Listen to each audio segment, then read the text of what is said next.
Hi, everybody. The big takeaways from Chapter 6 on memory are these. Our last chapter, learning, would not be useful without some way to store that learned information, right, for later use. So memory, this chapter's topic, is like your computer hard drive to store all your learned experiences in life. But memory, too, would be useless, like an empty hard drive, unless there was some way of getting information onto that storage space, right? And so learning encodes information into memory through one of the three processes learned in the last chapter: classical conditioning, operant conditioning, or observational learning. So these two chapters kind of go together. The big takeaways from this chapter on memory are these. Number one, be sure you understand the parts of the Atkinson-Shiffrin model of memory. Now, the Atkinson-Shiffrin model is kind of the centerpiece of this chapter with its three components. Sensory memory holds information coming in through the senses just long enough for the nervous system to begin to process that information and then send some of it onto short-term memory. Short-term memory, then, is a temporary workspace for what you are thinking right now. It has limited capacity of about 5 to 9 items with an average of about 7 items. Interesting note, historically, phone numbers in the United States were first created based upon this research finding, that the average person could hold about 7 unrelated numbers in their head in short-term memory. Interesting, right? Long-term memory now holds past experiences and new knowledge that we choose to add, like this Atkinson-Shiffrin model of memory. In this chapter, that's an example of a new memory that you want to store away in long-term memory because you'll soon be tested over the Atkinson-Shiffrin model of memory, right? That's the kind of stuff we put in there.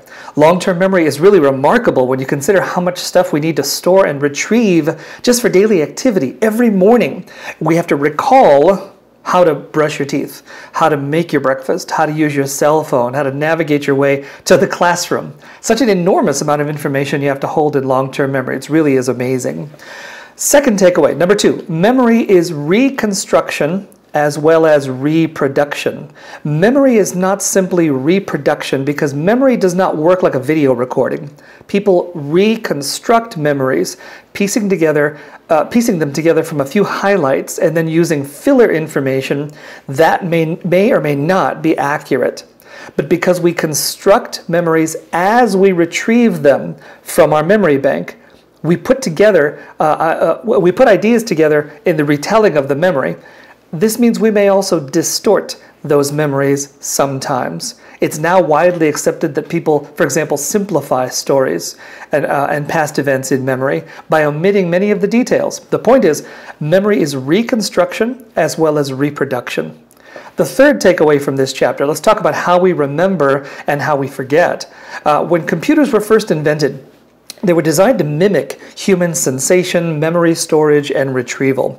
Comparable parts between humans and computers are encoding, in this chapter, encoding, which is like input, like sensations, retrieval, like output, like recalling memories, storage, human memory, or is like a hard drive, this chapter's topic. When we forget something, it is because one step failed in this memory process. For example, encoding failure. The information never entered memory. Or a storage failure where I simply cannot find where I stored it in long-term memory. And possibly I never stored it at all. That's another possibility. Retrieval failure. That's the tip of the tongue phenomena talked about in this chapter. It's an example of retrieval failure. Also, a lack of retrieval cues talked about in this memory to help us can contribute to retrieval failure. And lastly, the last big takeaway in this chapter, number 4, we encourage you to use these tips in this chapter at the very end to improve your own memory to help you in school. For example, first, organization of information is really important. Organize study materials like your lecture notes in this class.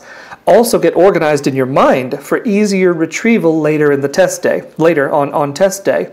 Overlearning, talked about in this chapter, means overstudying material. We remember overlearned material better and longer. And overlearned material is also more resistant to interference or distraction. It's resistant to forgetting under stressful conditions, like when you're actually taking a test, right?